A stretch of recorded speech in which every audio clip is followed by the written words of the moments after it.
What's good, Whirler Gang? Y'all already know what it is. And we back with another video, man. And we're going to switch it up this time and do this a little different. I was strolling through the YouTube and I was checking out everything that I possibly could do a video to. And I came across a video that was put out by BitChat Small World. Now, the video that BitChat Small World put out was a video titled, "Has No Jumper and Poetik Flakko Gone Too Far? Point and Shoot has been suspended." Now, I'm actually a subscriber on the Point and Shoot channel, so I had to go over to Point and Shoot and scroll over there and see what actually had been going on, because I know that I haven't seen any videos published by Point and Shoot in a while, and I thought, well, maybe they were just taking a break. So as I went over to Point and Shoot, I went to their page, clicked on videos, and I checked out everything that they had going on. When I looked at their videos, I seen they hadn't posted or published a video in 3 weeks, which a lot of times they may post a video once a week, but they do pretty good. If you look at the videos, all of the videos are based on the No Jumper universe. People like House Phone, Brick Baby, No Jumper, Poetik Flakko, etc., etc. And they do pretty good on these videos. When you look at their videos and you see like the type of content that they put out, they're doing somewhere around 165 to 170,000 views on average, which tells me that their channel is actually performing well when it comes to monetization. Now, I said to myself, I wonder what the issue has been, because I've heard Flakko talk about them before. I've heard Adam talk about them before. I've heard several individuals in that universe mention them. Sharp being one of them. Sharp even gave them shout outs on some of his videos since he's been on his own platform. Now, I said to myself, as somebody who reacts to a lot of No Jumper content, I wonder what the issue is, because of course, I don't want to get hit with a copyright strike. And if anybody wants to hit me with one or is thinking about hitting me with one, I would prefer you to email me or reach out to me on Instagram and DM me, and we possibly could work out me either taking the content down, editing the content a lot better, or actually not taking it down at all if there's some type of miscommunication or misunderstanding. But with that being said, I said, well, maybe it's the view count. So I went to No Jumper as well as Poetik Flakko's channel. Now, when I went to No Jumper's channel, I seen that No Jumper, they're doing pretty good. You know what I mean?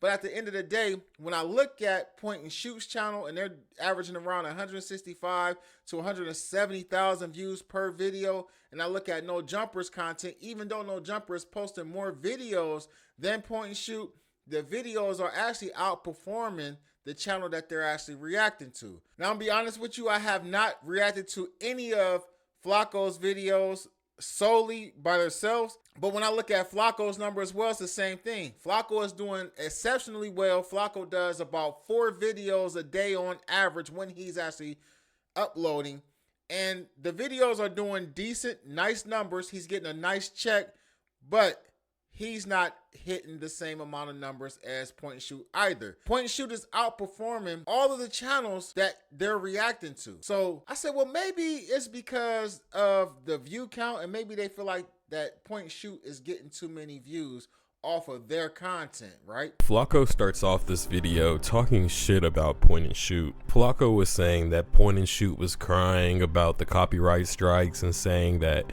he isn't tough and all these things that I kind of expected him to say, right? Now, one of the first things that BitChat Small World actually put out there was a post from Point and Shoot. Now, the post says, "Sorry for not posting, but I'm fighting malicious false copyright strikes on my channel, sent by Poetik Flakko and No Jumper."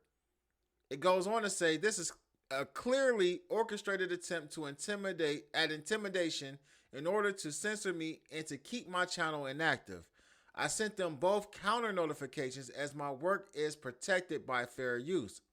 They would also go on to say, "So now I'm just waiting for the strikes to be lifted or for them to file a federal copyright lawsuit against me. But do not worry, these malicious claims won't be going unpunished. Thank you guys for your patience." Flakko would actually do a reaction video to this. Apparently tagged me on his community page recently to whine about some copyright strikes he believe I sent to him. If you scroll down to the bottom of that statement, bruh, this 65 IQ brain rot 36-year-old dweeb who still lives with his mama and hang out with teenagers, he promises to punish me? Like, bro, one, you don't got no power. Like, we all know you tell lies and try to slander, bruh. Now, a lot of people assume that Flakko left LA because him and Adam fell out and he was just going off on his own. He had already used up No Jumper for what he needed him for. And at this point, he no longer needed No Jumper. But at some point, Flakko will allow people into his private life and let them know that, no, what really happened was somebody in my family, I think it was a sister, went to jail. They had to do some jail time and they needed someone to step up to take care of his nephew. So at this particular time, Flakko left to fulfill his family duties as being a step-up uncle, stand in for the father and the mother and take care of his nephew, which I felt was the right thing. Now, a lot of speculations have been thrown out there as to why I left LA. The truth of the matter is, I left because a family member of mine got incarcerated and my nephew was left unguided and he needed somebody to step in to help raise him, guide him as his mom is in prison. So I stepped in. After hearing Flakko explain some of the things that he actually been going through with the new child situation, with his girlfriend and things like that, other things that I didn't add into this video because I didn't want to use too much of Flakko's video. But Flakko began to explain some of the things or some of the attacks that were put upon him by Point and Shoot and other YouTubers that he didn't appreciate because he was building a platform to take care of his family. If I sacrificed the last year and a half of my grandfather's life for this shit, I gotta make it work, bro. When he goes out of his way to make videos displaying my face on paperwork about a man who raped a woman in 2014, and then going out of his way to convince the people that this is me. Now, again, I'm going to reserve some of my commentary to the end of this video because this happens a lot on both sides in this YouTube universe or in this No Jumper universe or whatever they want to call it at this particular time. And I'll point out some of the things that I feel like where Flakko did something similar. But before we get to that, Flakko would actually show an example of what he was talking about, of what Michael Winters, aka Point and Shoot, actually did while doing video or content on Flakko and attaching his name to something that Flakko says is totally false. This is very well-known information that Frederick Jala has a mystery surrounding his name. And he won't, and because he's such a liar, and because he lied about where he's from, he lied about where he grew up, he lies about having a girlfriend, he lies about everything.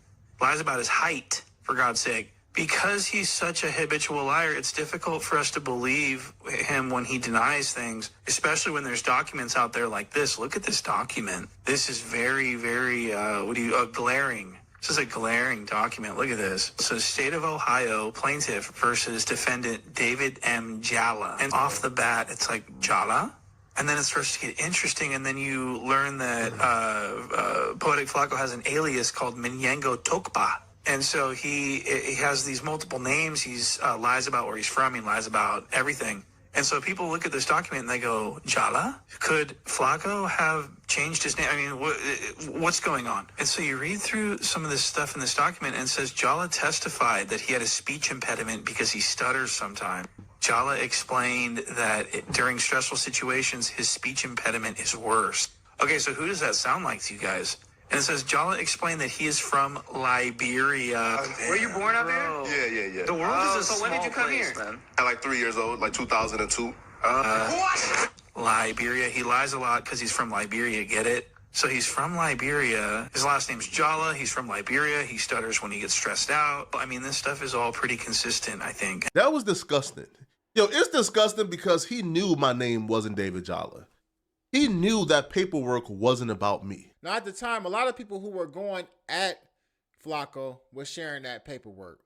He has done extensive research on me to find out my name, where I stay, et cetera, right? So he knew my name was Frederick M. Jolly. He knew my age. He knew where I was from at that particular time. Now, Flakko would go on to state his real issue with Point and Shoot. Now, up until this point, I'm not saying that Flakko is admitting to putting a copyright strike on point and shoot, but he's definitely laying out why he has an issue with him. And to me, at this particular time, it doesn't sound like it has anything to do with views or content, but more so about malicious slander that was directed at Flakko that was not true. For him to put out this video displaying an image with my face on the paperwork to automatically brainwash the audience into thinking it's me, and then using suggestive language and innuendos to make them think that I raped a woman.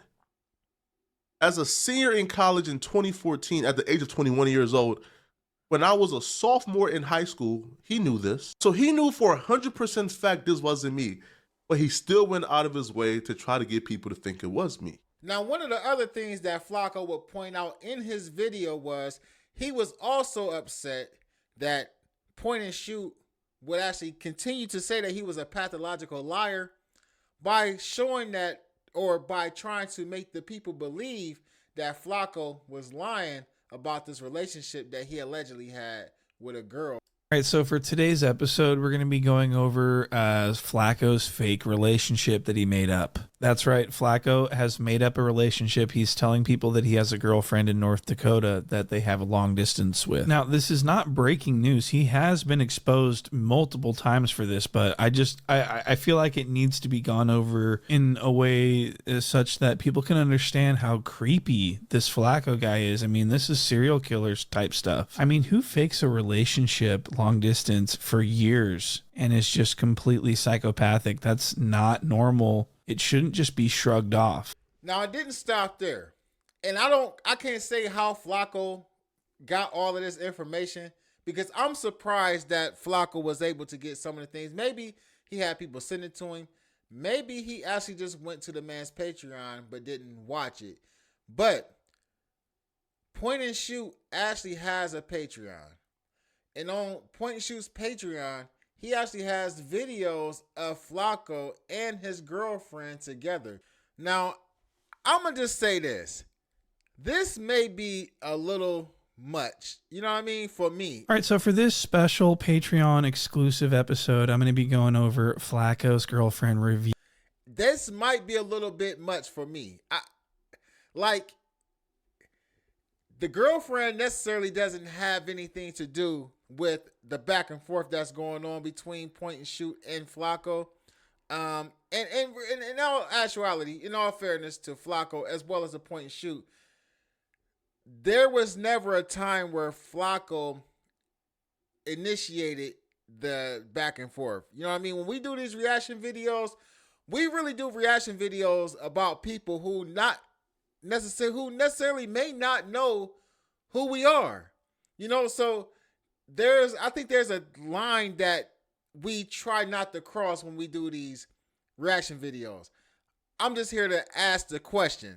And this isn't no shot at Point and Shoot. This isn't me taking up for Flakko. This isn't me taking a shot at Flakko. Could this possibly have been too much? He's lying about having a girlfriend after saying they need to cancel me for this, and that they got to stop letting me get away with lying about having a girlfriend, and I'm a weirdo and a creep for it. This absolute pathetic loser then goes on his Patreon and posts videos of me with my girlfriend. This is the type of imbecile we're talking about. It's at this point this isn't somebody making videos out of naiveness or making videos out of curiosity. This is somebody going out of their way to intentionally lie because according to them, they want to ruin my life. So another thing that I want to point out, Point and Shoot. At one point in time, and we just covered this on this particular video, at one point in time, Point and Shoot is saying that Flakko doesn't have a girlfriend, or he's lying about his girlfriend, and he needs to be called out. He needs to be kicked off a no jumper. But then in the same token, he's on his own Patreon pointing out the fact that Flakko does have a girlfriend, and he does have videos with her, and she is a real person. So it leads me to ask the question, well, which is it? Does he have a girlfriend or does he not have a girlfriend? Because he said in 1 minute he's saying he doesn't have a girlfriend. The next minute he's saying he does have a girlfriend. Now, does that mean I should copyright strike you? I don't know. So eventually Flakko would get to the reason why we're here. We're going to exclude Adam And we're just asking the question, did Flakko file the copyright strikes on Point and Shoot's page? And it's because he's been hiding his identity, which is why I had to take the course of action I took. Being entitled, he really don't understand what consequences are. So when he's going around all across YouTube, throwing grape accusations on me, calling me a predator, there has to be consequences. Unbeknownst to him, there has to be consequences. So first off, man, I don't know if you got the memo, bro. You can't punish me, bro. You have no power. But let's address the copyright claims. Now, are the copyright strikes false? No. But do I even care if they're false? No. You see, I have no intentions on pursuing Point and Shoot on these copyright strikes. All right? I just don't. So, in conclusion, I think that what happened was Flakko might have hit him with the copyright strikes, not a takedown though, but just a simple copyright strike. And what it sounds like to me is Flakko isn't really going to press the issue for these copyrights. Now, I think this was an important video for me to actually like kind of figure out what was going on and not jump to conclusions based off of what Point and Shoot posted in the comment section, but also get both sides of the story and see what actually was going on with this, man. At the end of the day, do I feel like Flakko is wrong for doing the copyright strike on Point and Shoot? I'm not into the copyright thing. I understand where there's a thin line between going at somebody and then diving into their personal information and doxing them. And I think that anytime you dox somebody, you open up the door for a copyright strike, a takedown notice, or, you know, get your whole entire channel taken. And that's something that I've never done. I've never wanted to know anybody's personal information. I've never wanted to like dox anybody. Any paperwork or anything that I've went over on rappers or cases was public record. Other than that, I wasn't trying to find out where somebody lived at. And I think it's irresponsible for us bloggers, reaction content creators to do such things. Now, with that being said, there's been times that Flakko has said some things about other artists or rappers that was not true. Flakko just recently said that a rapper was dead. It wasn't true. He posted this on his Twitter, and a lot of people ran with him saying that. There's things that Flakko has said about Charleston White doing certain things to dogs that he said he knew was true that wasn't true. Now, whether or not was Flakko trolling with the Charleston White situation or not, I don't know, but he said it. So we got to be careful. Flakko has to be careful of what he dishes out or puts out there that's false as well, because you can't punish somebody or file a false copyright strike on somebody for doing some things that you do yourself. You know, you invite these type of things. When you get down and dirty like that, people will think that, okay, he does it, I can do it to him. It's all fair game, even though it may not be. But get in the comment section, man. Let me know what y'all think. Do y'all think that Flakko was wrong for the copyright strike? Do you think that Point and Shoot might have went too far with going into some of the things they went into about Flakko? You already know what it is. Gang.